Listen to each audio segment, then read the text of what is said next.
တင်ငယ်ချင်းနေ10တန်းကိုလေတင်ချာအမဘယ်လောက်နဲ့ရထားလဲ တရားအပြည့်ပလက်နဲ့ရထားတာ ဟာနေစာခိုးချတာဟုတ်လား ခိုးချဆရာလားခိုးချဆရာလား ဒါစင်ရညငါစမ်းမနော် စမ်းချင်တယ်လို့စမ်းမောင်ပချမ်း ကနန်းတရားနေရမဟုတ်နော်နေတန်းခဏနေစမ်းမနော် စမ်းငါလုံးဝပလက်ရပြီဒါ ဒါဆိုဟုတ်ပြီအစင်တိလောက်ထားနေ ကဲစမ်းချင်တယ်စမ်းကဲစမ်း တထောင်အပေါင်း9တန်းအနုပ်6တန်းအစာ9တန်းအပေါင်း10တန်းအပေါင်း15တန်းအစာတကရီအနုပ်ဟဲ့တကယ်ချင်းတကယ်ချင်းဘာဖြစ်တာလဲတကယ်ချင်းဟဲ့အဖြေပါရလဲပြောအဖြေဟဲ့3တန်းလား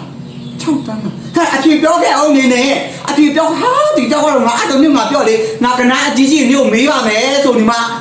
ကောင်မဘာမှမဟုတ်တက်မဲကိုလောက်တာငါတိရဲ့ဘာမှမဟုတ်ဒီကောင်လေးလကား